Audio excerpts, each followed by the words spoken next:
Our hearts beat to the city streets. We began to feel the fire. We rise like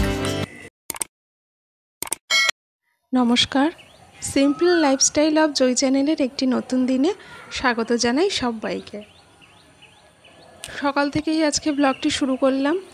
আর দেখুন সকালবেলা ওয়েদারটা কীরকম একটা মেঘলা মেঘলা, দুদিন ধরে তো একটু বৃষ্টি হচ্ছে। আর আমার এই মানে একটু ঠান্ডা লেগেছে, তার জন্য মাঝে মাঝে গলাটা একটু ধরে আসছে। তো ওয়েদারটা এত সুন্দর, তাই একটু শেয়ার করলাম।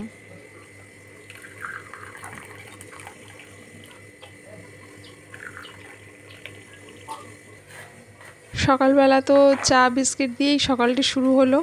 চাটা খাওয়ার পরে এরপরে চলে এসেছি রান্নাঘরে।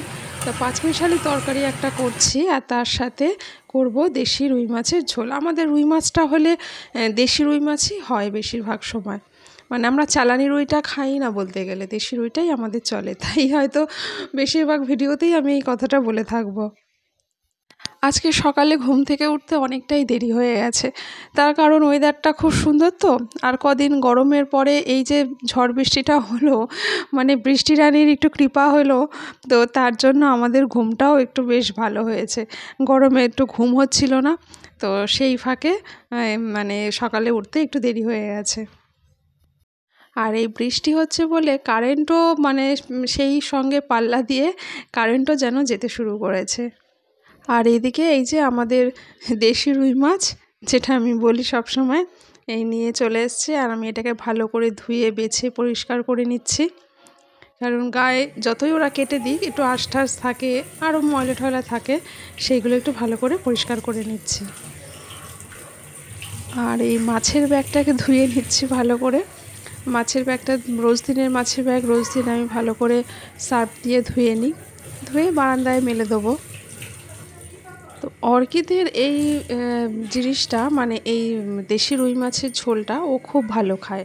মানে আমি তো পেঁয়াজ রসুন দিয়ে করি না, কারণ গরমের মধ্যে একটু হালকা রান্নাই করি, আদা জিরে বাটা দিয়েই করি। তার মধ্যে একটু সবজি টবজি মাঝে মাঝে দিয়ে দিই, যেরকম কখনো একটু পটল চিড়ে দিলাম, বা কখনো একটু ঝিঙে আলু দিয়ে ঝোল করলাম। এইরকমভাবে একটু সবজি দিয়ে হালকা ঝোল করি, তো সেটা মন্দ হয় না, সবাই বেশ ভালোই আমরা খাই। আর এদিকে এই মাছের ব্যাগটা বারান্দায় মেলে দিয়ে এলাম, মানে রোদে শুকোতে দিয়ে এলাম। আর এখন এই দুদিন ধরে বৃষ্টি হচ্ছে, আর রাতের বেলা কারেন্ট চলে যাচ্ছে। যদিও কারেন্ট চলে গেলে খুব একটা অসুবিধা হচ্ছে না, তার কারণ এখন ওয়েদারটা ঠান্ডা তো। আর জানালা আমরা রাতের বেলা খুলে দিই, খুলে মশারিটা নিয়ে ঘুমিয়ে পড়ি, তাতে কিন্তু খুব একটা অসুবিধা হয় না, ঘরটা ঠান্ডা হয়ে যায়। আর কালকে যেরকম শোয়ার সময় ওই টেবিল ফ্যানটা জানালায় দিয়ে দিয়েছিলাম, যেটা তোমাদের আমি আগেও বলেছি যে এইটা জানালায় দিলে ঘরটা ঠান্ডা হয়। তো টেবিল ফ্যানটা জানালায় দিয়ে ঘরটা বেশ ঠান্ডা হয়ে গেছিলো, তারপরে কারেন্ট গেছিলো, ফলেও খুব একটা অসুবিধা হয়নি। আর এদিকে একটু লস্যি ঢেলে নিলাম, সবাই মিলে একটু লস্যি খাওয়া হলো। তারপরে চলে এসেছি এই টেবিল ক্লথ বানানোর জন্য। তো এখানে আমি একটা কাপড় ইউজ করছি। তো এই কাপড়টা না অ্যাকচুয়ালি অনেক দিন ধরে আমার আলমারিতে পড়ে রয়েছে। এরকম দেখবেন অনেক কাপড় থাকে, যখন আমাদের সেটা খুব একটা সচরাচর পরা হয় না, পরেই থাকে। তো আমি অনেক সময় এদিক ওদিক দিয়ে দিই, অনেক সময় অনেক আমাদের যে কাজের দিদি আছে তাকেও দিই, বা এদিক ওদিক অনেক সময় আমি দিয়ে দিই। কিন্তু ভাবলাম যে এটা দিয়ে একটু টেবিল ক্লথ বানালে কেমন হয়।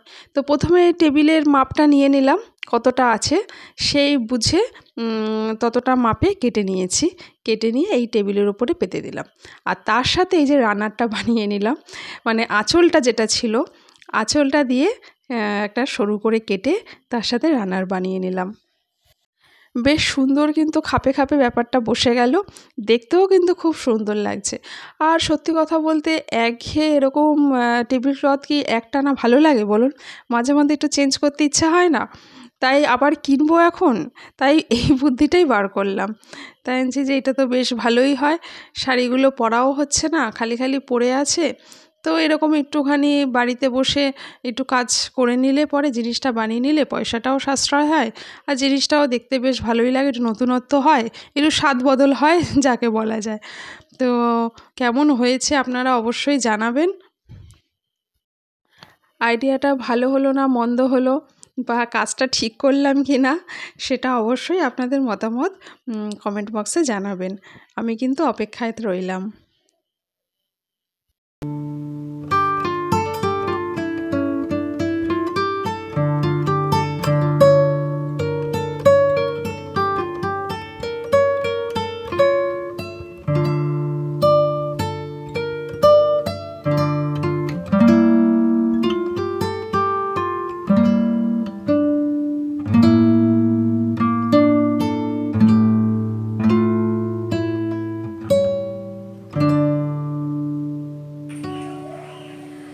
সব কাজটা সেরে নিয়েছি, আর এখন বেলা অনেকটাই হয়ে গেছে।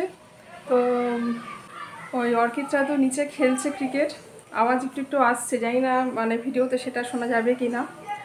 তো এরপরে স্নান টান করতে যাবো, স্নান সেরে আসবো, পুজো দেবো। তো পরপর কাজগুলো করতে থাকি, চলো।